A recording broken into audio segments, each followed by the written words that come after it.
judulnya adalah Regulating the Unregulated gitu kan, jadi agak-agak terkejut gitu. Nah, eee, bersyukurnya hari ini akan ditemani ngobrol-ngobrolnya sama 2 orang yang pastinya terpercaya banget. Ada, Pak Tirta dan Pak Robby. Mungkin aku mau ngajak kenalan sekalian satu-satu.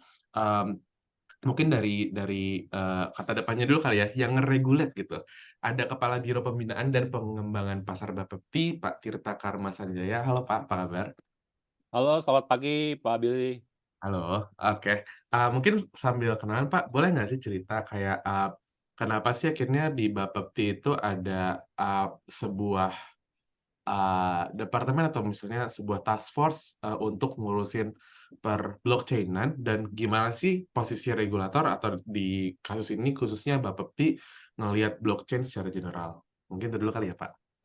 Baik, terima kasih Pak Billy. Jadi kalau kita kan ngelihatnya secara general, kita ketahui lah ya perkembangan blockchain di dunia global ini sangat pesat sekali ya. Nah sebenarnya kan kripto ini hanya salah satu bagian dari teknologi yang menggunakan blockchain ya dalam hal ini. Nah tentu saja sebenarnya perkembangan di Indonesia sendiri sebenarnya masih relatif dibilang lebih lambat dibandingkan di global sendiri ya. Karena kan kita juga baru mengenal ramai terkait dengan kripto itu, kita ketahui pada tahun 2014 lah ya. Waktu itu kan ada Bitcoin.co.id seperti itu. Nah, tapi kalau kita lihat kan waktu itu tentu saja perkembangannya ini eee, banyak sekali gitu dari perkembangan blockchain di Indonesia. Saat itu kan orang sudah mulai banyak memperdagangkan kripto 2012 ada aplikasinya. Tapi kemudian kan orang lihatnya, apakah ini legal atau ilegal gitu kan, seperti itu. Nah tentu saja, kembali lagi karena didasari waktu terbitnya terkait dengan Bitcoin ini kan di dunia global lebih kepada currency ini. Nah di Indonesia sendiri sensitif nih kalau udah currency ini, seperti itu. Nah ini Bank Indonesia ataupun mengurusin perbankan harus mulai antisipasi nih, jangan sampai nih nanti mendistorsi keuangan kita nih, pasar uang kita gitu kan, seperti itu. Nah makanya waktu itu 2017 tuh mulai ramai kan seperti itu penggunaan, aset kripto terutama Bitcoin. Nah waktu itu mulai, mengetok pada Bank Indonesia, OJK, wah ini regulasinya nggak ada nih. Kalau Bank Indonesia sendiri kita punya Undang-Undang 7 2011 tentang mata uang. Kalau jadi currency nggak bisa, karena kan, di situ disebutkan bahwa alat pembayaran sah di Undang-Undang 7 2011 tentang mata uang tuh hanya fiat rupiah gitu kan. Kembali lagi kepada OJK, sama di sana juga mengawasi perbankan dan pasar modal gitu kan. Di sana udah jelas-jelas Undang-Undang Pasar Modal menyatakan di situ juga hanya kripto tidak bisa dinyatakan sebagai sebuah sertifikat ataupun efek gitu kan, seperti itu atau stok. Makanya kemudian aset kripto ini melihat bahwa ini aset kripto ini kan waktu itu masih lebih kepada spot ya, ini diperjualbelikan nih, walaupun tidak terlihat tapi berarti ada serah terima. Oh, kalau serah terima ini berarti barang gitu kan, ada barang walaupun tidak berwujud. Ibaratnya kita kayak serah terima, kita beli pulsa 100.000 masuk ke dalam kita, nggak berwujud, tapi pulsa itu bisa dikonversi jadi, internet gitu kan, jadi paket-paket internet, bahkan bisa didonasikan. Nah, akhirnya kripto dijadikanlah suatu komoditi, diputuskan di Rakor Kemenko Perekonomian bahwa ini masuklah Undang-Undang Perdagangan Berjalan Komoditi, tapi sebagai komoditi walaupun pasarnya pasar fisik spot dalam hal ini gitu, seperti itu. Maka kemudian 2018 ditetapkan, 2019 kita sudah meregulasi, sampai saat ini kita sudah melakukan beberapa perubahan regulasi, di Bapepti dan kemudian mengatur seluruh perdagangan aset kripto dalam negeri termasuk aset kriptonya yang dapat diperdagangkan, seperti itu. Mungkin itu awalnya perkenalan dulu Pak Billy. Oke oke, langsung, ada slide gitu, kita tiba-tiba deg-degan gitu kan. Mungkin sekarang kita coba sekalian ya, kenalan juga sama, Chief of Compliance dari Reku, Pak Robby. Mungkin sekalian kenalan Pak Robby, boleh cerita nggak sih kenapa sih sampai ada startup atau misalnya bisnis tuh sampai punya divisi compliance sendiri? Apakah karena terpanik-panik juga ada peraturan yang segitu banyaknya, atau sebenarnya justru emang biar bisa saling ngobrol untuk eee ngedevelop ekosistemnya harusnya kayak gimana sih gitu?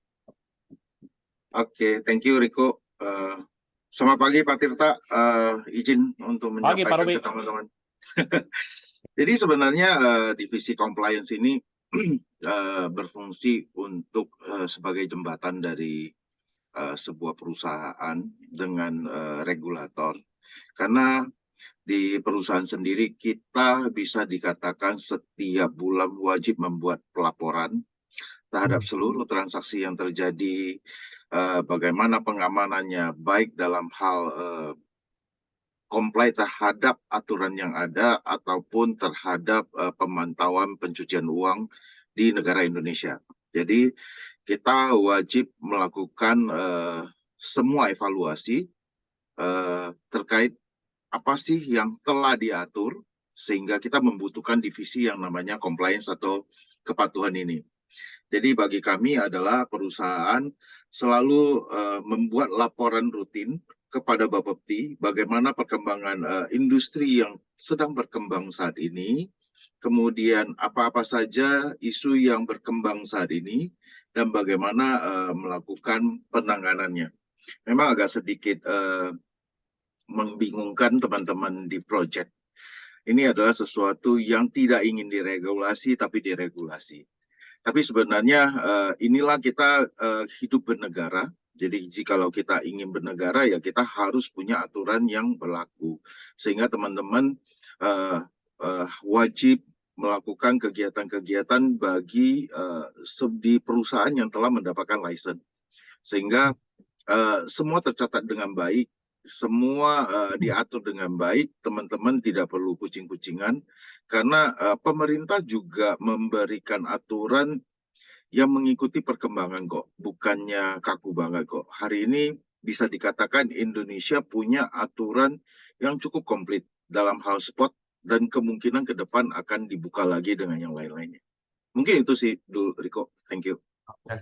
Nah, aku penasarannya ini. Jadi kan tadi Pak Robi sempat cerita, oh ternyata peraturan itu tidak sekaku itu kok, emang mengikuti zaman dan memang buat apa ya kebaikan masyarakat pada umumnya kayak gitu. Sebenarnya kan kalau misalnya kita mengacu ke definisi undang-undang sendiri juga untuk melindungi masyarakat gitu kan. Tapi kan buat kita yang agak bergelora muda nih gitu kan, yang kayak sikat gitu kan. Apalagi kalau misalnya pakai semangat startup awal-awal gitu kayak ya udah sih lakuin aja dulu gitu kan, minta maaf belakangan. Sedangkan mungkin yang kayak gitu-gitu yang akan sedikit dijadikan concern gitu sama regulasi, khususnya mungkin Bapepti kayak, oh ini harus ada perlindungannya nih buat konsumer dan buat pengguna kayak gitu-gitu kan. Nah, mungkin yang kita belum benar-benar paham, walaupun tadi mungkin Pak Tirta udah sempat mention ya, oh itu ada aturannya dari Kementerian Keuangan, dari BI udah ada pakem-pakemnya tentang alat transaksi. Cuman kalau misalnya boleh dituntun gitu Pak Tirta, sebenarnya dasar hukum sampai akhirnya kita tuh berangkatnya dari mana sih sampai kayak gini loh teman-teman, kalau kenapa sih harus ada ininya supaya melindungi ini, nanti kalau misalnya nggak diginiin kalian tuh bakal ribet di sininya. Nah maksudnya itu kita boleh dituntun sedikit nggak Pak? Mungkin sedikit opening kenapa sih akhirnya dasar hukum awal-awal, apakah dari undang-undang atau dari sebelah mana gitu, yang kita sama-sama ngerti gitu, untuk paham bahwa emang diregulasi bukan berarti menghilangkan spirit of decentralized-nya blockchain. Ya, betul Pak Billy. Jadi memang kita juga jangan sampai ya ini terkait dengan blockchain ini adalah suatu teknologi yang baru dan tentu saja teknologi yang benar-benar kekinian gitu ya.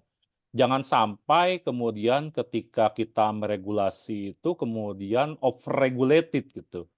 Kalau misalkan over-regulated nanti justru malah menghambat dari development dari blockchain-nya sendiri gitu, aset kripto sendiri. Padahal kita tujuannya juga dalam hal ini kita mengatur bukan hanya meregulasi tujuannya supaya memberikan perlindungan atau keamanan, tapi juga tetap harus mengedepankan juga memberikan kesempatan bagi para exchanger ini, terutama market development gitu. Jangan sampai nanti kemudian development-nya terhambat, jadi market-nya juga stuck gitu kan seperti itu. Nah makanya tadi yang sampaikan Pak Robi, selain pasar spot kita juga nanti ke depan akan mengembangkan juga yang lain feature dan sebagainya, walaupun sekarang transaksinya sedang menurun gitu seperti itu. Nah tapi kalau kita lihat lagi memang dengan adanya pengaturan oleh Bapepti terutama, kemarin kita sempat hadir juga kan ada terkait dengan G20 ya. Dari negara G20 itu sebenarnya kalau kita lihat bahkan negara Indonesia ini salah satu yang sudah mengatur cukup lengkap. Dalam hal ini cukup lengkap adalah comply terhadap apa yang dipasarkan di G20. Salah satunya di situ berapa negara yang sudah mengatur crypto framework-nya gitu. Terus kemudian berapa negara yang sudah mengatur terkait dengan keamanan dari si anti money laundering dan terorisme dan sebagainya, pendanaan seperti itu. Karena kita juga sekarang sudah menjadi anggota di FATF gitu kan, Financial Action Task Force gitu kan. Ini harus memberikan keamanan dan penelusuran. Kenapa? Karena pemerintah juga harus dijaga gitu kan. Jangan sampai arus keuangan ini nanti justru liar gitu seperti itu. Nah, contohnya kemarin kan kayak Binance kemudian kemarin oleh Amerika harusnya kenai denda. Karena memang di situ tidak ada KYC yang lebih mendalam gitu. Makanya di dalam peraturan kita ada KYC yang cukup mendalam di situ, regtech dan sebagainya. Kemudian untuk transaksi juga harus menggunakan travel rule dan sebagainya di atas $1.000. Kemudian ada juga harus menggunakan know your transaction di situ. Nah, ini tentu saja memberikan, perlindungan bagi, para nasabah juga dalam hal ini karena kita juga menyiapkan ada depository, clearing, kalau withdrawal-nya bisa kapan pun gitu kan, seperti itu. Tapi juga bagi pelaku usaha dalam exchanger juga diberikan keamanan, walau memang ada cost di situ, tapi memang ini tentu saja supaya kita saling-saling, menguntungkan gitu bagi pelaku usaha, bagi pemerintah. Pemerintah juga bisa menjaga ekosistem ini, pelaku usaha juga saling support juga. Kita akan siapkan apa yang bisa dibutuhkan oleh market demand, yang kita nanti bisa regulasi, kita buka lagi gitu kan, seperti itu. Kemarin staking kita buka gitu kan, nanti next mungkin ada features juga, mungkin ETF dan sebagainya, kita tidak tahu, nanti kita akan siapkan juga seperti itu. Oke, nah aku penasaran deh. Tadi sempat ada testimoni juga dari Pak Robi bahwa memang aturan dan regulasi yang udah dibikin sama pemerintah, regulator itu udah ngikutin kebutuhannya dari industri juga. Nah, Pak Robi mungkin boleh cerita nggak sih use case di mana uh, apa ya cara beradaptasi sama regulasi yang dibikin pemerintah dan on how ternyata emang peraturannya ini justru quote unquote mungkin memudahkan, apakah memudahkan proses compliance-nya, memudahkan proses transaksinya, atau memudahkan proses development-nya. Nah, ada nggak sih peraturan yang akhirnya emang dirasa, oh ini peraturan itu memang berpihak ke industri juga kok gitu? Oke, jadi sebenarnya sudah banyak pengembangan dari aturan yang ada. Jadi kalau teman-teman mau tahu, perkembangan aturan yang dilakukan di Indonesia, khususnya di Bapepti, saat ini di Bapepti. Jadi sebenarnya sudah banyak sekali kalau saya bilang. Kenapa? Dengan bisa dilihat dari banyaknya perubahan peraturan. Jadi hampir setiap tahun kita memiliki perubahan peraturan dari misalnya tahun 2021 ada SK nomor 8, di 2022 ada SK nomor 13 dan lain-lainnya. Jadi setiap perubahan SK surat keputusan Bapepti ini berarti ada sesuatu mekanisme yang diupdate, yang dilakukan penyesuaian sehingga pasar bisa menerima dengan baik apa-apa saja yang ada pada saat ini. Nah, jelas dalam hal seperti yang tadi Pak Tirta sampaikan adalah kenapa butuh. Berapa banyak money outflow yang terjadi pada saat ini jika kita tidak melakukan pengawasan dengan baik. Dengan banyaknya P2P dalam kripto, kita bilang artinya OTC yang tanpa ada regulasi dan aturan, itu merupakan sebuah aksi pencucian uang kalau kita bilang. Kenapa? Pencatatan tidak ada, pajak juga nggak bayar. Itu jelas adalah pencucian uang. Jadi pada saat ini memang dari dari Pak Tirta sendiri juga sudah menginstruksikan kepada kami untuk melakukan pengawasan ketat terhadap pencucian uang dan yang namanya capital outflow yang terjadi saat ini cukup besar sehingga itu bisa merugikan Indonesia. Jadi aturan-aturan itu dibuat dengan baik. Nah, seperti mengenai adanya pengawasan staking dan lain-lain. Kenapa tidak segera dibukakan secara keseluruhan? Nah, ini kita cerita agak panjang sedikit sejarahnya. Mudah-mudahan nggak bosan. Jadi sebelumnya kita hadirnya SRO itu baru aja terjadi pada tahun ini. Jadi dulunya itu Bapepti itu menghandle segudang permasalahan dan pekerjaannya begitu banyak. Jadi bukan hanya sekedar menghandle yang namanya aset kripto, tapi ada yang di dalamnya produk SPA, ada produk PALN, ada produk resi gudang, ada bursa, dan lain-lainnya. Jadi pekerjaan dan PR dan aturan yang harus diawasi itu begitu besar. Nah, sekarang sudah mulai hadir adanya SRO baru. Kita mulai di launching pada 1 September yang lalu. Itu ada yang namanya bursa perdagangan aset kripto, ada clearing dan custody. Nah, mudah-mudahan ini bisa meringankan beban dan pekerjaan yang selama ini semuanya menumpuk. Jadi harapannya jelasnya ini bukan lambat, bukan menunda, tapi PR-nya cuma numpuk di satu tempat. Nah, sekarang sudah didistribusikan.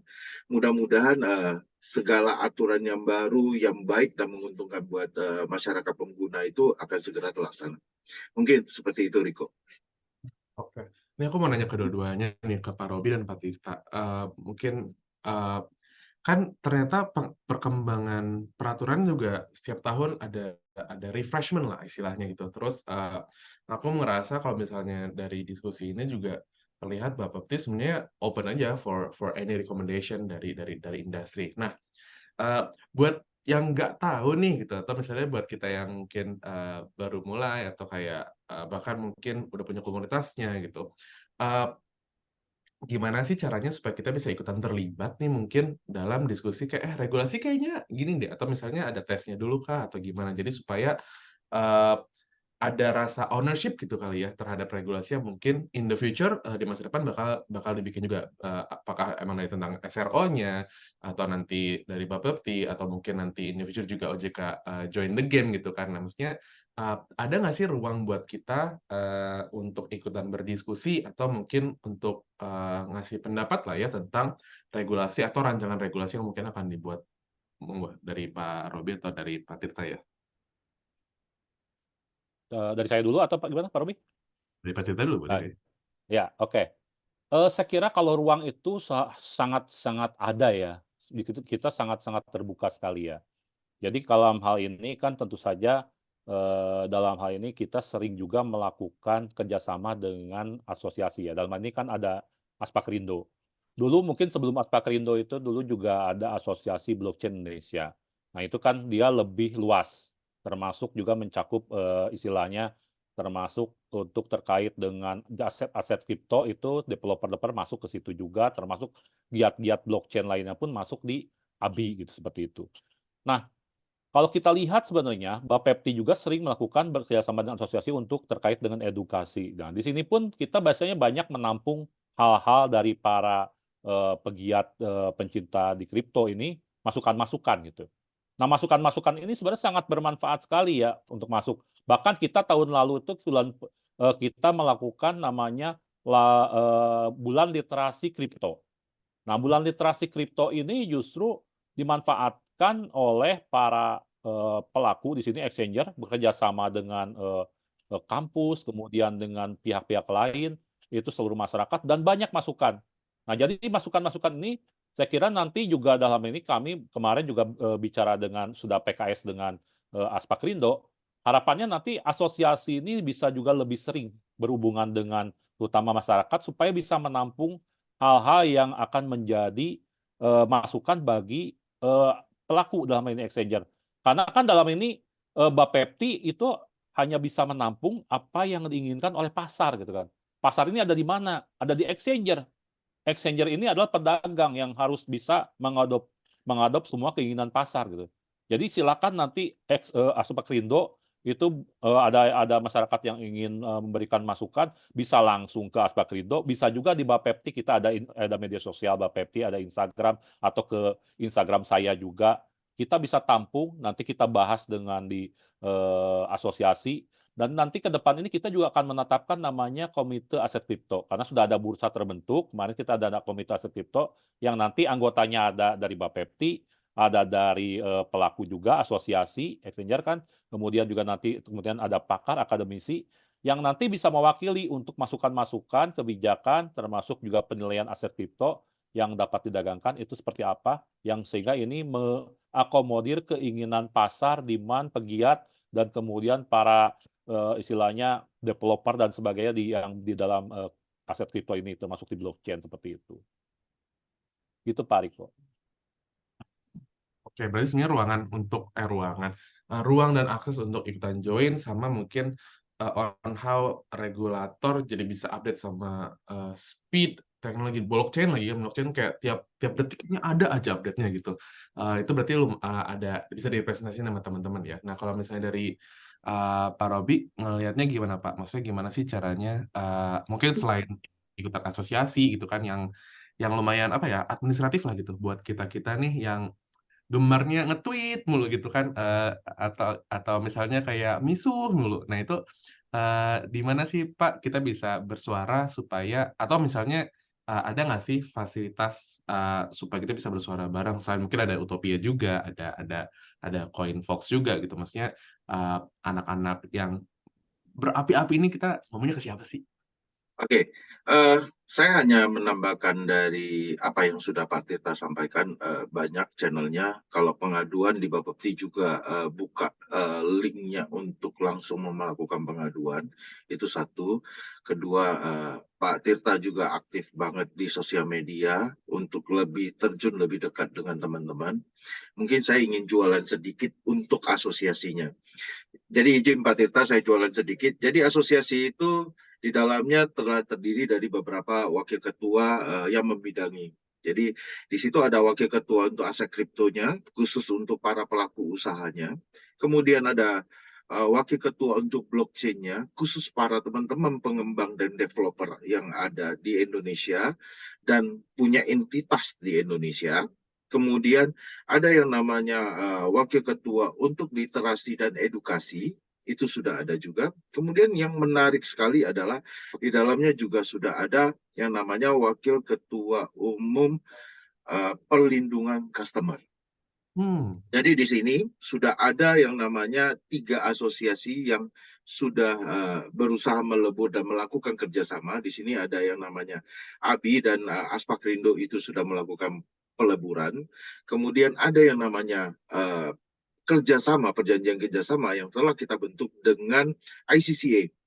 Jadi ICCA terhadap customer protection kita juga sudah bekerja sama dan untuk wakil ketua umum customer protection itu ada di tangan ICCA. Jadi ini akan sangat terpisah. Artinya pelaku usaha jikalau melakukan penampungan keluhan nasabah itu akan tidak balance menurut kita. Jadi benar-benar harus ada satu bagian yang benar-benar bisa menampung keluhan daripada para pengguna yang ada di Indonesia. Jadi asosiasi itu sudah cukup komplit banget. Dan mudah-mudahan dalam waktu dekat kita juga akan melakukan yang namanya kerjasama dengan Aftek dan lain-lainnya, teman-teman asosiasi lainnya, sehingga dari sisi teman-teman pengembang Web3 bisa jauh lebih mudah masuk ke dunia fintech.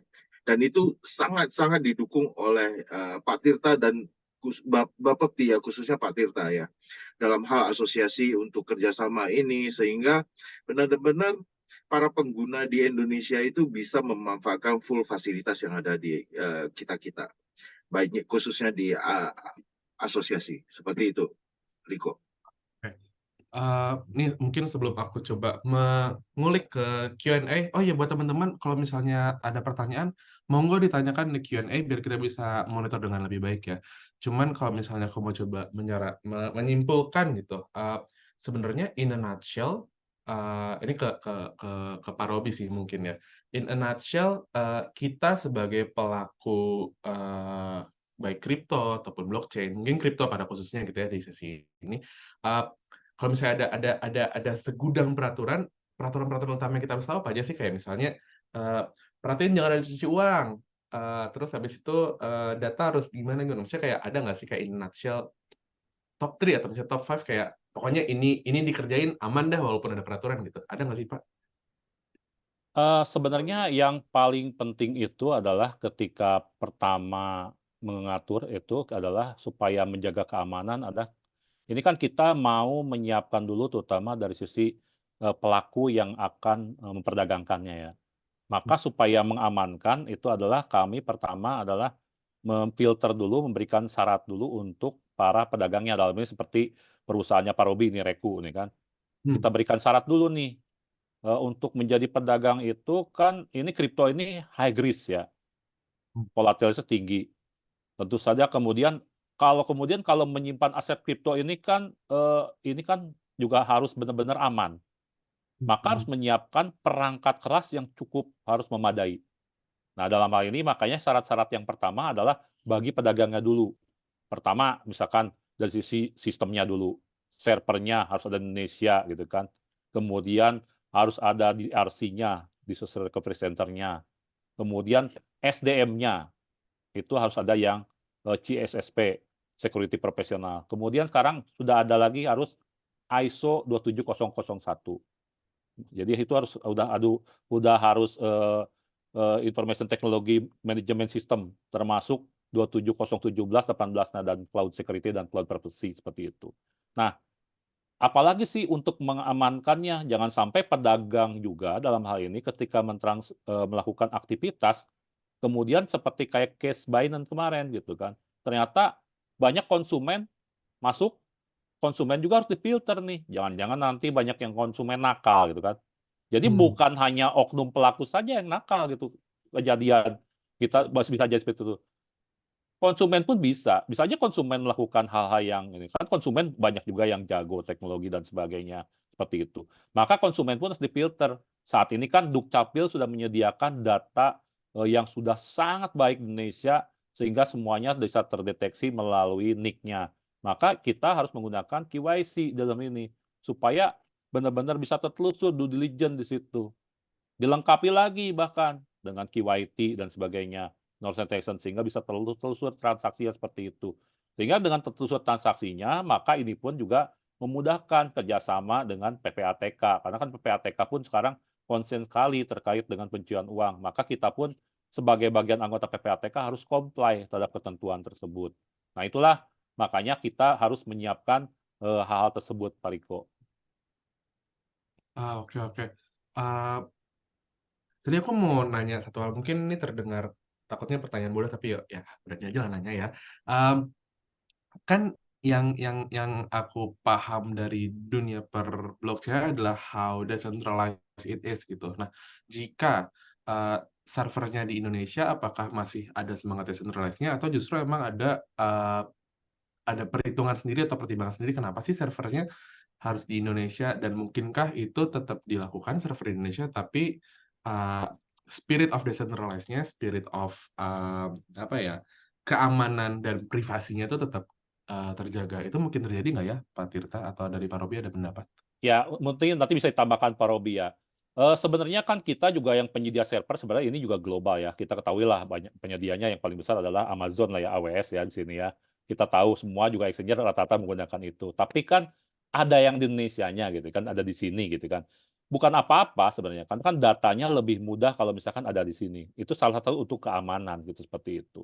Nah, dalam hal terkait decentralized, kita juga tidak memungkiri bahwa ini adalah semangatnya akan ke sana. Tapi kenapa ini kita masih mengedepankan untuk exchange centralized adalah sepertinya tujuannya adalah tadi, sebenarnya untuk supaya kita, mengamankan dulu. Kita udah tahu lah banyak kejadian kemarin.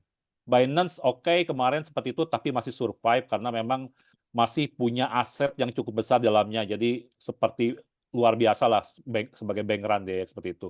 Tapi FTX kejadiannya, Pak Riko kita ketahui kemarin, mereka kita tidak tahu lah izinnya di mana dan sebagainya, mereka minta, bankruptcy ke Amerika ditolak, karena izinnya pun memang bukan di sana, seperti itu.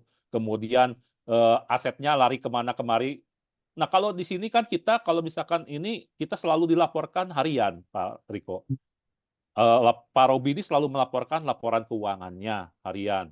Sehingga kalau ada keuangannya mengalir kemana-mana, itu kita akan ketahuan. Ekuitasnya tidak terjaga akan ketahuan. Kemudian melaporkan juga sekarang terkait dengan transaksinya. Jadi kalau transaksinya itu kemana-mana, ternyata nanti dicek nanti tidak ada di dalam negeri, ini pun akan ketahuan juga. Ini kita harus menjaga hal ini supaya memang paling tidak memberikan kelebihan. Memang di sini di dalam negeri ini sekarang sudah dikenain pajak gitu kan, ada cost dan sebagainya. Tapi paling tidak ini kita menjaga supaya industri ini paling tidak aman. Walaupun nanti kita perlu kerjasama lagi dengan pemerintah lah supaya kita juga menjaga ya industri kripto ini di Indonesia sebenarnya masih embrio ya, embrio bisnis gitu ya. Tapi kemarin sudah dipajakin ya sudahlah kita kontribusi, tapi paling tidak nanti saya ingin mencoba membicarakan lagi lah dengan Kementerian Keuangan supaya paling tidak pajaknya kalau nggak bisa dihilangkan ya dikurangi lah seperti itu. Semangat, Pak. Butuh tuh kayaknya. Dari Pak Robi ada tambahan, Pak Robi? Ya, seperti Pak Tirta sampaikan itu memang seperti itu. Pada prinsipnya, eh, ketentuan bagi industri keuangan di Indonesia, servernya memang wajib di Indonesia sih. Karena masalahnya itu seluruh transaksi yang ada di Indonesia kan pasti akan tercatat dalam server tersebut. Baik itu adalah keuangannya ataupun data pribadinya. Jadi kalau kekhawatirannya itu, kita sebut decentralized itu baik sekali ya. Decentralized mana nggak butuh server. Mhm. Kita kembali lagi daripada itu. Mana nggak butuh server. Nah, tapi kan ada banyak server itu yang bisa diawasi kan.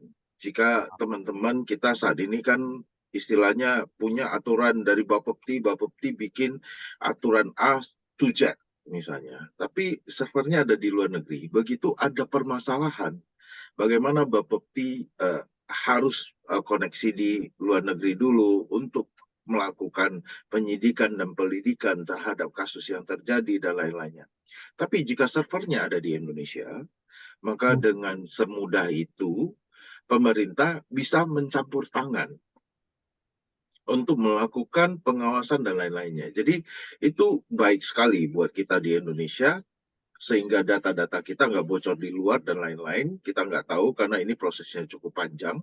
Jadi kalau itu aturan memang dalam dunia keuangan seperti itu satu, Riko. Kedua mengenai masalah kenapa kalau tadi Pak Tirta sampaikan adalah Pak Tirta tiap hari monitoring transaksi kita, keuangan kita dan lain-lain kita. Nah, bagi kita paling penting adalah bagaimana mengamankan dana pengguna, itu satu. Kedua, jelas semua transaksi yang terjadi para pengguna itu pajaknya sudah dikenakan, sehingga tidak ada lagi yang namanya kucing-kucingan dalam hal penghasilan. Benar, saat ini yang kita keluhkan dan teman-teman keluhkan adalah mengenai besarnya pengenaan pajak dan mekanisme pengenaan pajaknya.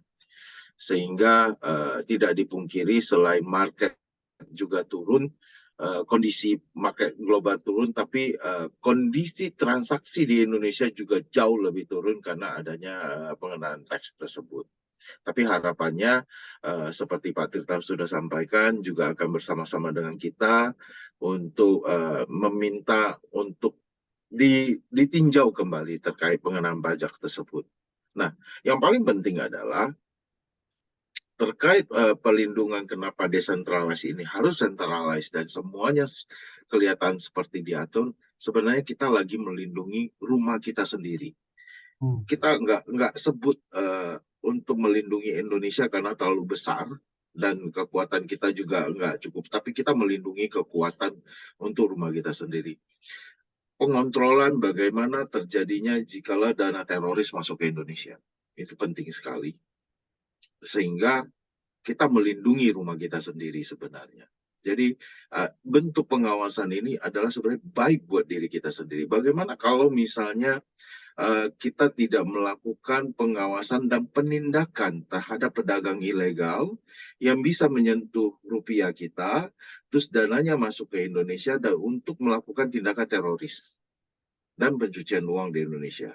Nah, apakah kita mau rumah kita diganggu atau dilakukan semena-mena oleh pihak luar sehingga kita tidak bisa berbuat apa-apa. Jadi pada prinsipnya kita sama-sama dengan pemerintah juga untuk berusaha untuk melindungi seluruh rakyat Indonesia, khususnya buat kita sendiri. Berarti Itu nggak sih. cuma ngomongin perlindungan konsumen, nggak cuma ngomongin kayak compliance, tapi this is beyond that, resikonya lumayan besar juga ternyata ya, gitu sampai ada hal-hal seperti itu masuk. Dan sebagai orang yang emang berkecimpung di digital gitu, pada umumnya baik Web3 maupun Web2 juga harus aware sama resiko itu gitu. Nah, Ya, ngomongin karena kita ada di situ kan. iya betul. Benar juga. Jarang kepikiran, jarang ada di diskusi-diskusi toko kopi gitu kan. Diskusi toko Ya, kopinya. karena kalau kita cerita terkait negara itu menurut saya terlalu besar gitu loh. Hmm. Menurut saya terlalu besar. Tapi sebenarnya ini juga melindungi diri saya sendiri gitu loh. Ya, ya, ya. Bagaimana kalau dana teroris kita masuk ke Indonesia begitu besar dan lain-lain. Kita bilang nanti tiba-tiba rumah saya di samping masjid, terus ada pengeboman di masjid.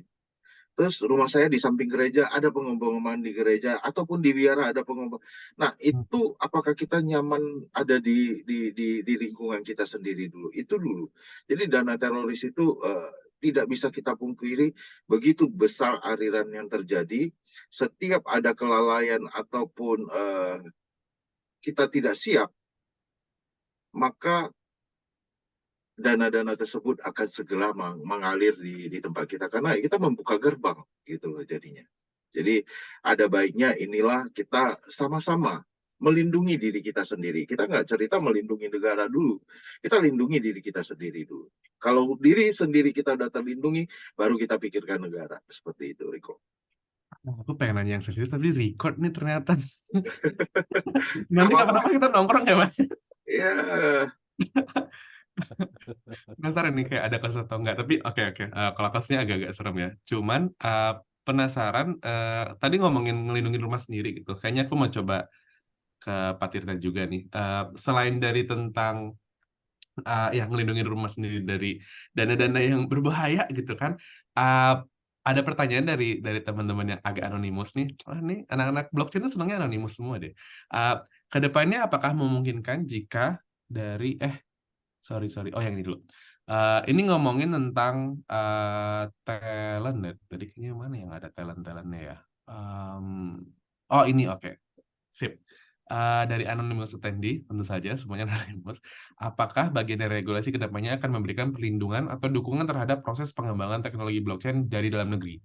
Nah, itu Pak Tirta, ada nggak ya perlindungan buat pengembangan teknologi blockchain dari dalam negeri? Mungkin jadi kayak ngomongin persaingan industri kali ya, maksudnya untuk pengembangan teknologi blockchain itu dari sisi development akan ada regulasinya nggak sih? Oh, kalau untuk itu sebenarnya kita malah sudah melakukan ya, mungkin Pak Robi juga tahu ya. Jadi kita ini kan sebenarnya kan kemarin sebelumnya itu kita memperdagangkan jenis aset kripto itu kan di global ini kan ada di market cap ada 11 ribuan lah ya. Sebenarnya mungkin jauh lebih banyak lagi sebenarnya yang di luar market cap itu. Jadi totalnya mungkin bisa jadi udah nembus 20 ribu lah ya aset kripto. Tapi kan dari sejumlah aset kripto itu kan tidak semuanya layak diperdagangkan kan. Ada yang ibaratnya kalau kata orang-orang ada yang koin micin, shitcoin gitu kan dan sebagainya. Atau bahkan kalau kita lihat saya kemarin hadir di komunitasnya International Bitcoin Conference gitu kan. Fanatiknya Bitcoin. Ya bagi mereka aset kripto hanya Bitcoin gitu. Yang lain tuh shitcoin gitu. Bahkan sekelas koin apapun pokoknya bagi dia shitcoin gitu kan seperti itu ya. Nah, kita kemarin kan ada 383 jenis aset kripto. Kemudian ada 501 jenis aset kripto.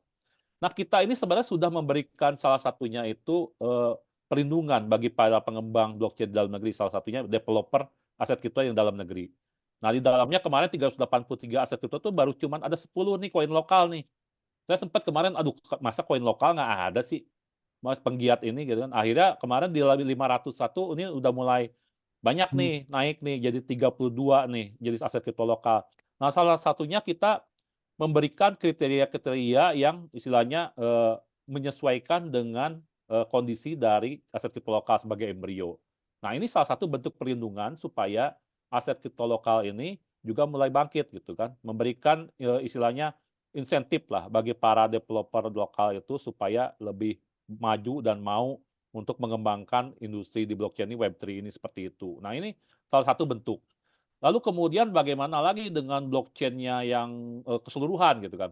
Nah, ini kembali lagi nih, saya sendiri ngerasa di Bapepti ini kalau misalkan saya ke lapangan edukasi dan sebagainya ini lebih banyak bergerak sendiri gitu. Kalaupun ada pun kemarin sempat beberapa mungkin ada dari Parekraf, ada dari Kemenko Marves, Kementerian Perekonomian yang nangani digital gitu kan. Tapi belum sama-sama koordinasi saling membahas gitu Pak Riko nih. Ini kan blockchain ini kan istilahnya suatu hal yang masih banyak yang digali gitu. Ibaratnya kita ini kayak lagi menggali minyak bumi gitu ya. Minyak bumi itu nanti ketika digali ada yang jadi komoditi gas, ada yang jadi kemudian dari bensin dan sebagainya, ada yang menjadi banyaklah macamnya gitu ya. Nah, ini kan sebenarnya yang mengatur juga bukan satu gitu, bukan melulu yang ngatur tuh hanya Kementerian ESDM, Pertamina dan sebagainya. Ini pun sama blockchain ini, masa iya sih yang ngatur akan Bapepti aja gitu, Kementerian Perdagangan. Pajak udah malah yang ngatur, tapi dari sisi ujungnya gitu kan. Dari hulunya siapa gitu kan. Dari hulunya siapa nih yang mau mengembangkan ini, yang mengatur nih. Waktu kita mendevelop jadi aset kripto, kemudian yang mengatur dari sisi Web3 dan blockchain-nya seperti itu. Harus ada nih, paling tidak di lingkup koordinasi, kemudian nanti misalkan Kominfo kamu harus ngapain seperti itu. Nanti investasi ini harus ngapain nih. Ini udah banyak nih kemarin NFT maju tuh sempat tuh. NFT ini kan suatu barang, tapi beda dengan aset kripto. Aset kripto bisa dibagi-bagi, dibelah, beli 0,1. NFT nggak bisa. Nilainya juga beda gitu kan. Ada nilai keunikannya di situ gitu. Nggak bisa dinilai dengan naik turun demand dan sebagainya seperti itu. Nah ini kita harus bersama-sama dengan koordinasi dengan kementerian lain dan lembaga lain bahwa ini ada industri baru loh yang harus mulai kita sama-sama atur bersama. Tapi juga jangan sampai nanti mengaturnya over regulated juga. Tapi paling tidak menyediakan wadah supaya mereka itu bisa ditampung gitu, inovasi-inovasinya seperti itu. Itu Pak Riko. Oke, mungkin to conclude jawaban Pak Tirta, sorry nih, ada yang nanya berarti mungkin jika kedepannya akan dibentuk satgas untuk kripto ya Pak? Mungkin saja. Mungkin ya geng, tuh udah ada jawaban biar cepat. Aku penasaran deh, kalau misalnya tadi kita sempat ngomongin regulasi banyak sekali, terus habis itu masih embrio gitu industrinya kan akan banyak pengembangan dan tarik ulur decentralized, tapi ya ngomongin melindungi rumah, banyak sekali spektrum yang harus dipikirkan gitu. Tampaknya menjadi seorang parobi kan jadi pusing gitu ya di compliance gitu. Ini mungkin aku nggak tahu apakah nyambung atau nggak, cuman biasanya kan kalau kita ngomongin blockchain, kalau nggak developer yang ngomong, seniman gitu kan yang bikin karya-karyanya gitu, atau nggak teman-teman yang marketing standar lah. Buat kita-kita nih yang mungkin ngomonginnya, oh ternyata ilmu negara itu lucu ya, atau misalnya pertanyaan seru ya gitu. Menjadi seorang compliance sampai level chief gitu, itu skillnya apa aja sih Pak? Maksudnya untuk mendukung per blockchainan ini berarti kan harus lebih banyak lagi orang yang ngerti compliance toh, bukan cuman developernya aja yang makin banyak, bukan cuman senimannya aja yang makin banyak, tapi si compliance officer-nya juga harus makin banyak gitu. Nah, apa sih yang dibutuhkan untuk menjadi seorang compliance officer, khususnya di per blockchainan ini ya? Berusaha untuk menjadi blockchain sebenarnya sih prinsipnya. Karena blockchain ini kan sebuah jaringan. Jadi kita harus mulai mengkonekkan satu jaringan dengan jaringan yang lain. Jadi ini mungkin dengan hadirnya CoinFox, teman-teman yang lain, banyak media ataupun pegiat kripto lainnya. Sebenarnya kan seperti Pak Tirta sampaikan itu tidak bisa kita hanya nuntut kepada Bapepti saja. Karena banyak hal yang akan menjadi jaringan satu dengan yang lainnya harus dikonekkan. Baik di Keminfo, baik di Kemenparekraf, baik Kemenko Perekonomian, dan lain-lainnya. Itu kan sebuah jaringan. Dan bagaimana dalam hal mengaturnya tersebut. Nah, saat ini bagi kita sebenarnya yang paling sulit adalah setiap kita mau melakukan sesuatu dari asosiasi selalu ditanya seperti ini, Riko. Apa sih untungnya saya masuk asosiasi? Jadi sebenarnya kalau jujur mau kita sampaikan hari ini mungkin kepada semua teman-teman, masuk asosiasi nggak ada untungnya. Tapi teman-teman, ya serius, masuk asosiasi nggak ada untungnya. Tapi Anda masuk asosiasi, Anda butuh dibantu apa? Anda masuk asosiasi bukan cari untung. Riko mau masuk asosiasi bukan tempat cari untung Riko. Hmm. Tapi Riko masuk ke asosiasi Riko punya masalah. Oh, oke. Riko ingin menyelesaikan masalah Riko di asosiasi. Maka asosiasi akan membuka diri untuk bagaimana bersama-sama dengan Riko menyelesaikan masalah Riko. Tapi Riko masuk ke asosiasi bukan untuk mencari untung. Karena nggak bakal ada keuntungan di asosiasi tersebut. Banyak boncosnya kadang ya, Pak ya, kadang-kadang. Betul, tapi Riko masuk ke asosiasi adalah Riko butuh bantuan asosiasi untuk menyelesaikan masalah Riko. Hmm. Jadi misalnya Riko punya permasalahan di mana nih belum pernah ketemu Pak Tirta dalam hal pemindahan dan pengembangan pasar misalnya. Nah, asosiasi bisa mengakomodir teman-teman di proyek misalnya ini ketemu dengan Bapeptinya, bagaimana dalam hal pengembangan proses berkasnya, kita butuh untuk whitelist seperti apa, dan lain-lainnya di Bapepti. Nah, itulah asosiasi hadir untuk teman-teman. Jadi bukan begitu masuk, nunggu kira-kira dikasih untung apa sama asosiasi. Asosiasi nggak bakal kasih apa-apa gitu loh. Karena teman-teman masuk ke asosiasi, begitu datang, duduk, nunggu, kok nggak ada untung-untungnya? Ya pasti nggak ada untungnya, Riko. Jadi Riko masuk ke asosiasi, Rikonya juga harus proaktif. Misalnya hadir, wah asosiasi saya punya permasalahan, saya belum pernah terkoneksi dengan Bapepti dalam hal perihal mengenai saya punya proyek yang ingin saya list, terus saya mau memaparkan proyek saya kepada industri, teman-teman industri, dan bagaimana caranya saya agar ini terbantu. Nah, kita bisa lakukan itu. Tapi kalau teman-teman masuk asosiasi hanya duduk nongkrong dan menanyakan untungnya apa, saya juga bingung untuk jawab mau kasih untung apa gitu, Riko. Jadi sebenarnya itu proses dari satu hadirnya asosiasi, kemudian nggak akan beda dengan sisi kita di compliance, yaitu bagaimana agar seluruh keluhan dari teman-teman atau para pengguna yang ada di Indonesia itu, yang dimana misalnya mungkin selama ini yang banyak dikeluarkan seperti pajak, akhirnya juga sudah mulai hadir dan didengarkan oleh para regulator kita. Yang misalnya seperti tadi, bukan yang saya sampaikan, Pak Tirta juga sudah menyampaikan bahwasanya, oh jelas pajak ini sudah dikeluhkan gitu loh. Pajak dikeluhkan pengguna. Ya pengguna dari mana? Pengguna dari para pelaku usaha. Akhirnya kita kan menyampaikan juga kepada regulator. Sehingga Pak Tirta menanggapi dengan serius hal tersebut. Untuk mempertanyakan kepada lembaga yang melakukan pengawasan pada bidang tersebut. Jadi menjadi seorang compliance itu menjadi untuk di kripto adalah berusaha menjadi blockchain. Seperti itu.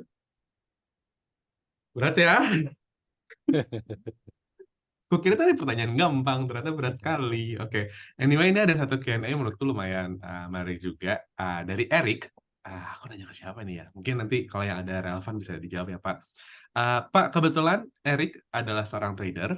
Karena tadi sempat membahas trading futures, Eric ingin tanya kira-kira kapan sih Indonesia kan meregulasi futures ini ya Pak? Karena jujur, terkadang Eric melihat sangat sayang jika justru banyak trader di Indonesia menggunakan exchange-nya keluar untuk menggunakan futures. Uangnya jadi ke luar negeri gitu, jadi nggak di Indonesia lagi gitu kan. Padahal exchange di lokal bagus-bagus, tapi karena belum ada nih mungkin fitur futures, jadi larinya keluar. Nah, mungkin akan ada nggak ya regulasi tentang futures ini di Pak Tirta mungkin atau Pak Robi?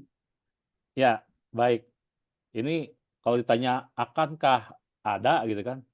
Ya gitu ya. Sangat mungkin ada gitu kan.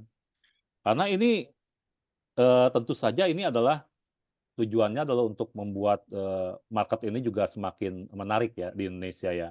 Dan tujuannya juga untuk meningkatkan market juga. Sayang sekali kalau misalkan exchanger kita ini sekarang sudah ada 32 gitu kan. Terus kita sudah ada bursa kriptonya. Terus kemudian bursa kripto ini hanya menjadi layer pertama yang mengawasi kemudian menjaga keamanan seperti itu gitu kan. Kayak kipernya gitu. Tapi kok nggak ada produknya gitu yang lain gitu kan. Masa kok hanya produk-produk luar ataupun kripto lokal yang spot saja gitu kan. Sebenarnya ini kita sudah ada sebenarnya, ada yang sudah diajukan ke kita semacam, kontrak untuk features-nya, yang tentu saja kita, masih sedang, proses, yang mudah-mudahan sih nanti, bukan hanya satu atau 2, kemungkinan juga nanti kalau bisa ada beberapa, sehingga ini bisa menjadi pilihan ya. Hmm. Yang dikeluhkan Pak Erik tadi, nanti banyak yang keluar, itu sih memang betul ya. Tujuannya kenapa juga, Pak Robi membangun exchange di dalam negeri ini, kan tujuannya juga baik gitu, supaya tidak banyak capital outflow gitu kan, sebelumnya kan banyak orang transaksi di Binance, Coinbase, FTX, Gecko, dan sebagainya, seperti itu gitu kan. Nah kan kalau kayak sekarang ada Indodax, Crypto, Reku, dan sebagainya kawan-kawan, ini kan enak nih sebagian bisa ditransaksi di sini, uangnya masuk di sini transaksinya gitu kan, seperti itu. Nah, ke depan, ini dengan kemarin pasar sudah mulai turun, tadi transaksi kan kelihatannya tadi, bahkan sampai Oktober kemarin, baru cuman 104 triliun, jauh banget dibanding 2021. Ini harapannya ini kita harus mengembalikan lagi gitu ya. Tidak harus langsung segitu sih, tapi paling tidak nanti kalau sudah ada futures-nya, paling tidak kita bisa menarik sedikit demi sedikit yang bertransaksi di luar gitu kan ya. Yang orang kemarin Binance udah banyak transaksi dalam, sekarang banyak keluar lagi nih. Kita tahu nih banyak yang bertransaksi keluar lagi nih. Nah, paling tidak bisa kembali lagi ke rumahnya gitu kan, ke sini. Nah, harapannya nanti kami juga nanti harapannya nanti kerjasama dengan Aspakrindo, dengan Pak Robi dan kawan-kawan, tidak hanya nanti mungkin futures, mungkin juga beberapa produk lainnya pun mungkin kita akan, siapkan ya. Di pasar kemarin, sedang lesu kemarin itu pun bahkan orang kan tidak banyak yang bertransaksi. Paling tidak Pak Robi kemarin sudah dapat izin tuh dari Reku untuk staking. Kalau misalkan mau menggunakan fasilitas staking, silakan gitu kan, seperti itu. Kemarin salah satunya sudah ada. Nah, itu salah satu, ke depan yang saya kira tadi yang harapan Pak Erik, sangat mungkin nanti kita akan segera untuk mengeluarkan produk-produk feature ya, seperti itu. Oke, berarti sebenarnya mungkin nggak cuma features, tapi lebih banyak lagi yang emang kalau misalnya bisa difasilitasin, mungkin akan difasilitasin ya, Pak? Ya. Oke. Jadi mungkin juga ingin melengkapi yang sudah Pak Tirta sampaikan ke teman-teman. Kalau mengenai produk, sekarang produk yang ada di luar misalnya, tim developer yang ada di misalnya kita sebut exchange global yang ada sebut exchange A gitu ya. Dia mau meluncurkan produk derivatif. Oke. Satu, penempatan uangnya di mana?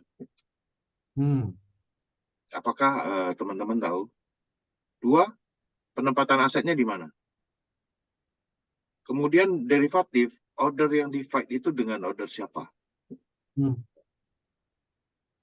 Terus, dan pretelan lainnya. Nah, ini aturannya dibuat dengan baik nggak? Dilakukan pemisahan nggak? Sedangkan, untuk Indonesia, makanya sekarang ini sudah mulai pembentukan komite aset kripto yang di dalamnya nanti juga akan memberikan masukan dan pandangan terkait produk-produk yang ingin diperdagangkan. Jadi di situ nantinya adalah di saat pertama kali nasabah atau pengguna ingin masuk ke derivatif, uang pertama harus masuk ke bank custody misalnya, yang terpisah atas nama nasabah tersebut. Kemudian, jikalau ada yang namanya order derivatif yang dilakukan, ini akan dicatat di bursa mana. Kemudian aset yang dilakukan transaksi derivatif, ini penyimpanannya seperti apa.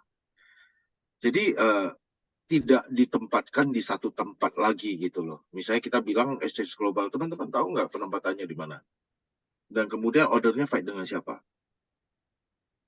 Kalau tugas Pak Tirta itu berat banget. Pak Tirta harus tahu ini ordernya fight dengan siapa, uangnya ada di tangan siapa. Besok uang ini kalau nggak ada, siapa yang tanggung jawab? Nah, itu tugas Pak Tirta. Jadi saya izin menambahkan Pak Tirta Ya, kegelisahan siap. kita selama ini, Sudah Pak. diperjelas. Nah, Oke. Nah, ini aku kan supaya aman juga di Robi juga yang memperdagangkan nanti. Benar, Pak, benar. Oke, ini mungkin aku pengen agak sedikit nge-stretch keluar kripto sedikit kali ya. Kalau tadi soalnya Pak Tita sempat ngebahas tentang NFT, agak sedikit menggelitik gitu, karena ngomongin value-nya juga suka-suka sama senimannya gitu kan, apa yang bikin, apa yang ngasih value-nya gitu. Nah, terkait NFT sendiri tuh bakal ada info-info atau regulasi-regulasi khusus gitu nggak sih Pak Tita?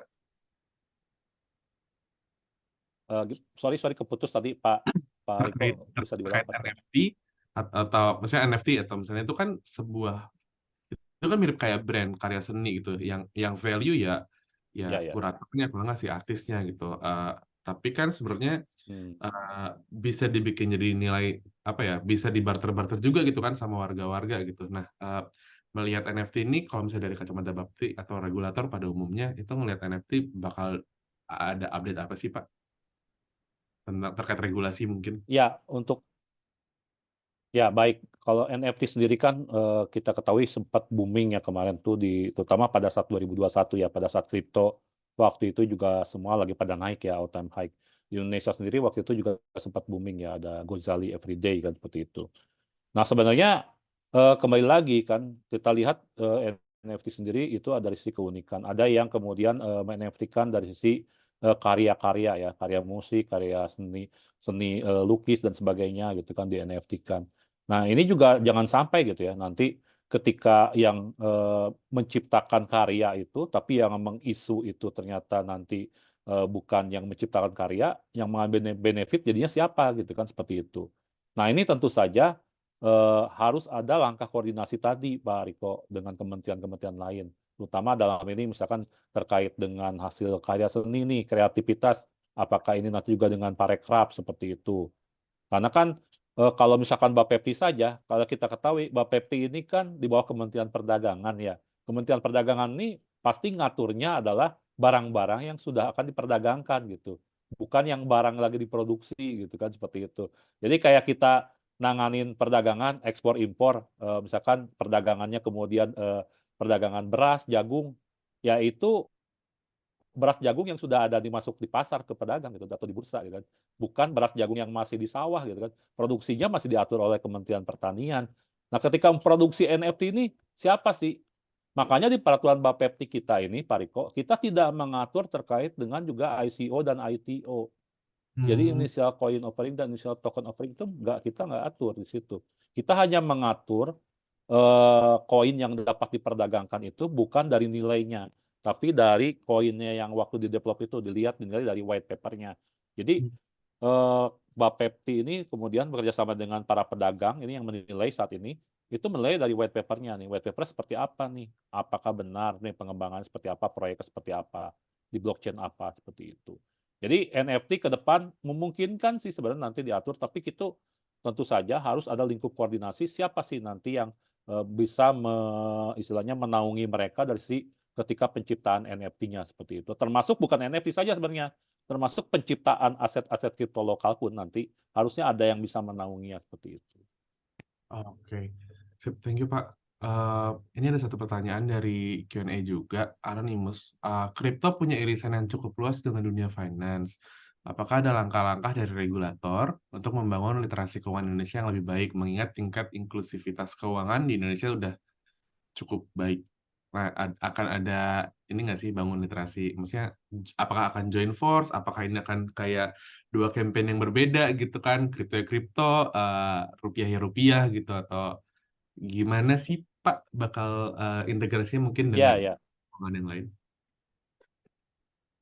Kalau lihat bahkan hasil surveinya sebenarnya tingkat inklusivitasnya seperti saya sih bahkan cukup baik lagi ya, kurang baik ya kemarin kalau saya Aman lihat ya. itu. Jadi dibandingkan beberapa negara ini sebenarnya Indonesia ini masih kurang baik ya kalau kalau kita lihat kemarin datanya. Bahkan di Jawa mungkin rata-rata ya Pak. negara ASEAN, ya di rata-rata negara ASEAN aja kita nih masih lumayan agak di bawah gitu ya. Terus kemudian dibandingkan global pun mungkin kita lebih banyak bertengger di beberapa negara yang memang mediocre lah, menengah gitu kan seperti itu. Jadi kalau kira kerjasama saya kira sudah sangat baik ya. Saya mungkin secara pribadi juga kemudian secara institusi Bapepti, kami sering kali bersama-sama dengan Bank Indonesia, bahkan saat ini bahkan Bank Indonesia Institute itu sudah mungkin saya hitung sudah berapa kali batch gitu ya mengundang Bapepti, dari asosiasi juga, pelaku juga dari kripto untuk mengundang selalu untuk istilahnya menyamakan persepsi. Karena kan nanti kaitannya perdagangan kripto ini juga beririsan dengan beberapa kegiatan di keuangan di Bank Indonesia. Contohnya ya, misalkan Pak Robi ini kan juga di dalamnya menggunakan ada terkait dengan payment gateway ya, yang itu tentu saja payment gateway yang disediakan harus berizin dari Bank Indonesia yang biasanya harus masuk dalam kriteria 1, kriteria 2 seperti itu. Tidak boleh payment gateway yang kriterianya di bawah itu gitu lagi gitu seperti itu. Kemudian virtual account dan sebagainya seperti itu. Jadi ini sangat beririsan termasuk juga dengan di OJK seperti itu. Jadi semuanya kita sama-sama bareng untuk meningkatkan literasi ini supaya nanti literasi keuangan kita juga sama-sama nanti membaik ke depan dan masyarakat bukan hanya masyarakat kota tapi juga harus menyeluruh karena kita ketahui bahkan beberapa kejadian yang terkena investasi-investasi ilegal ini justru ada di desa-desa justru seperti itu. Bahkan di beberapa desa banyak yang tertipu sampai uangnya itu miliarannya sangat fantastis ya seperti itu bahkan hampir menyamai APBD daerahnya lah istilahnya seperti itu. Nah ini kan berarti literasinya belum menjangkau ke sana tapi teknologinya udah nyampe gitu. HP ini kan sekarang sangat mudah sekali ya. Sekarang ini mungkin bisa dibilang internet itu sudah dijangkau oleh masyarakat Indonesia sekitar 80%. Dan hampir 90%-nya itu menggunakan HP seperti itu. Gitu Pak Riko. Oke. Mungkin dari Pak Rabi ada mau tambahin nggak? Soalnya kan sebenarnya Reku juga punya campaign literasi kripto yang cukup luas gitu kan sampai punya BA ya walaupun pasti BA-nya beliau gitu kan. Cuman maksudnya Jadi sebenarnya Riko, jangan gini, mungkin buat teman-teman itu jangan berpikir terlalu apa maksudnya agak gimana gitu ya. Sebenarnya irisan kita dengan dunia finansial itu nggak gitu, nggak ada istilahnya ada benteng begitu besar, nggak ada gitu loh Riko. Karena kita terus bersentuhan dengan keuangan sebenarnya. Hanya satu doang yang diingatkan kepada teman-teman hanya satu, kripto bukan sebagai alat pembayaran. Yang lain-lainnya semua nggak ada masalah kok. Kalau memang itu mengenai keuangan ada masalah, maka kita nggak mungkin bisa melakukan withdrawal aset kripto. Withdrawal rupiah, nggak bisa.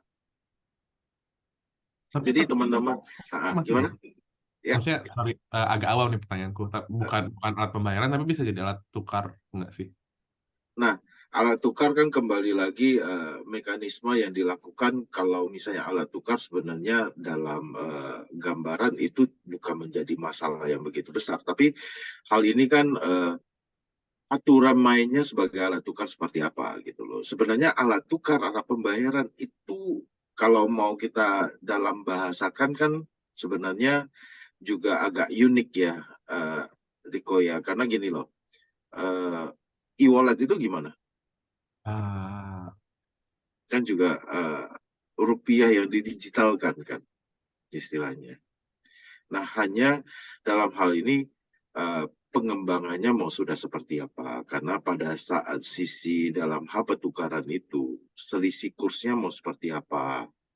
Nah ini kan irisan-irisan kecil yang menurut kita perlahan-lahan dalam hal setelah ditemukan lagi baik hadirnya OJK yang sekarang lebih ingin mengetahui kripto yang dulunya mungkin belum ada di ranah OJK. Saat ini kan Bapepti dan OJK sudah bekerja sama kan untuk melalui masa transisi ini dengan baik sehingga irisan-irisan yang tidak dibutuhkan itu ataupun arus-arus deras yang tidak penting tidak akan terjadi seperti itu. Jadi pada prinsipnya sebagai kalau misalnya ada teman-teman ingin mengembangkan proyek silakan aja gitu loh dalam hal ini.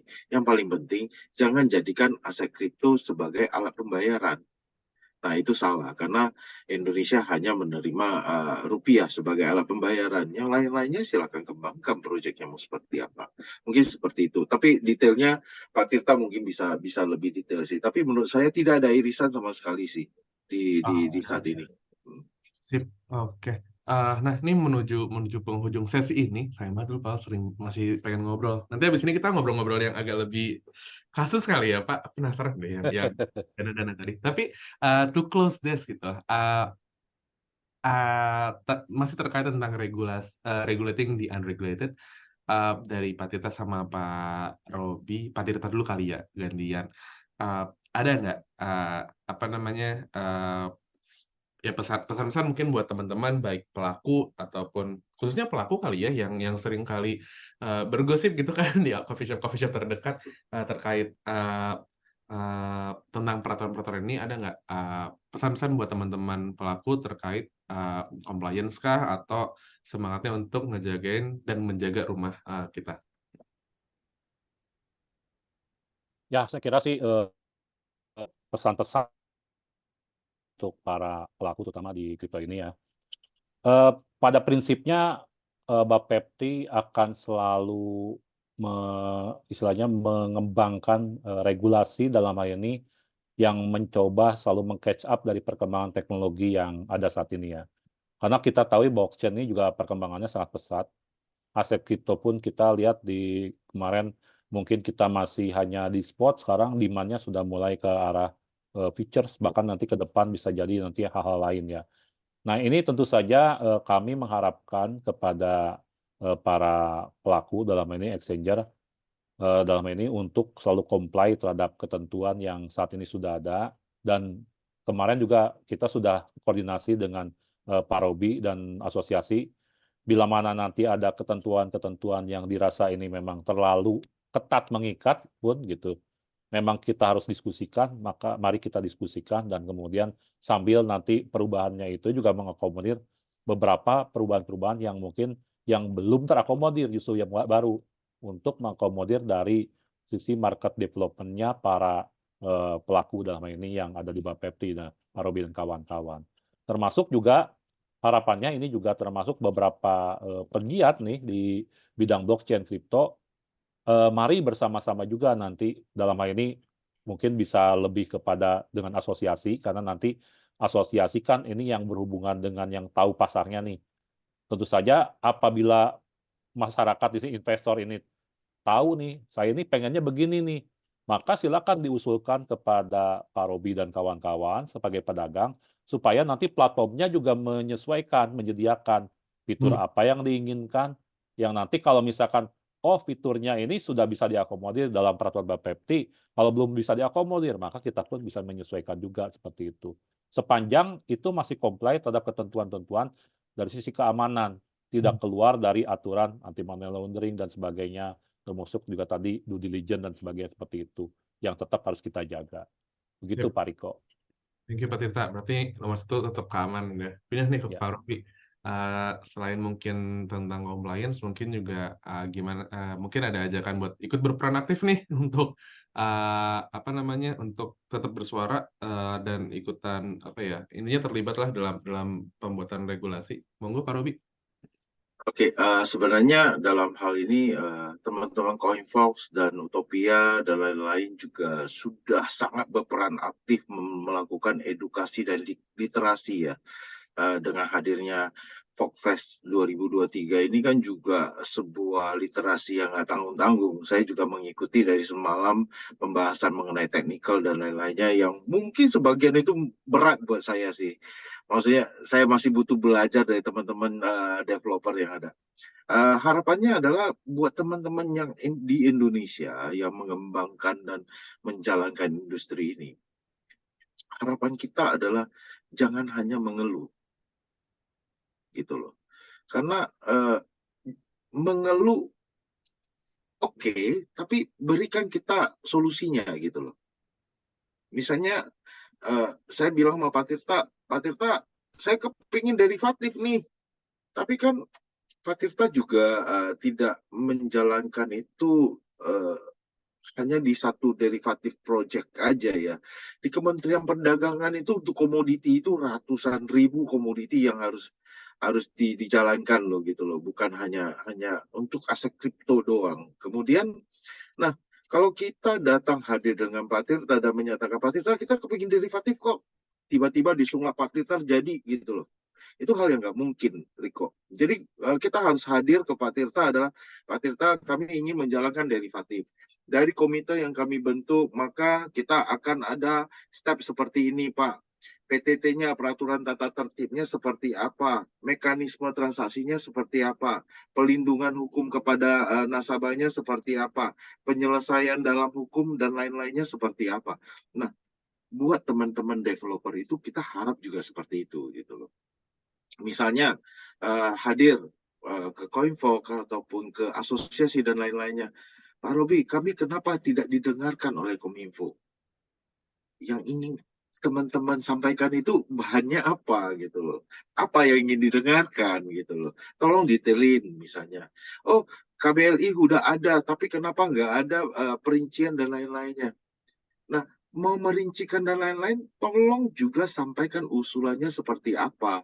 Tahapan dan mekanisme yang ingin diatur dan dibuat itu seperti apa. Sehingga dengan adanya bahan itu, jika koneksi dari teman-teman itu tidak bisa ke Kominfo dan lain-lain, maka kami asosiasi didukung oleh Bapepti akan mendorong itu agar apa yang teman-teman inginkan itu bisa dilihat dan dipandang gitu loh.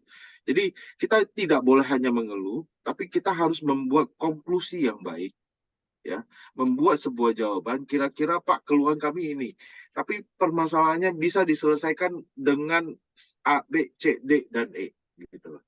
Nah, itu penting sekali. Jadi kita nggak bisa serahkan ke Pak Tirta, besok kami mau derivatif, gimana caranya saya nggak mau tahu. Nah, itu nggak mungkin, itu nggak mungkin. Ya Pak Tirta ya.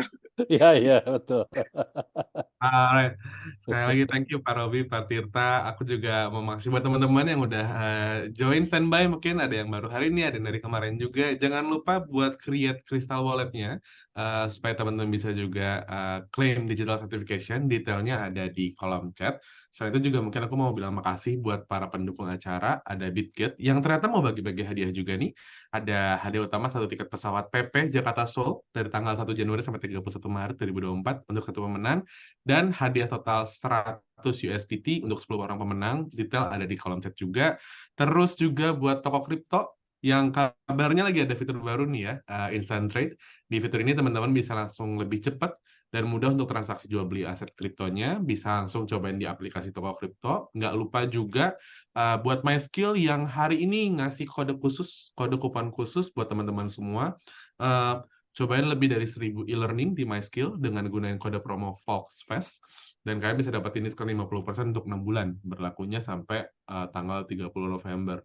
Nah, ngomongin FOXFest, jangan lupa nanti habis ini akan ada blockchain powered marketing juga, elevating strategies in digital era bareng sama Ahmad Kois, Nofrizal Pratama, Hanson Situmorang. Buat semua schedule lain di hari ini, baik di ruang ini atau di ruang sebelah, boleh cek di Instagramnya Volksfest di Volksfest_.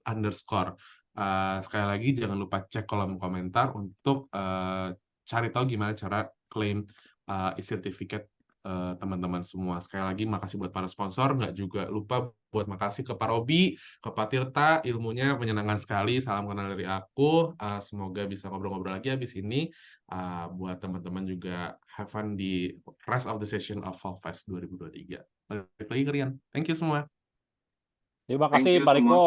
Thank you. Thank you Pak Thank you Tirta. Pak Robi. Thank you. Thank you Pak Riko.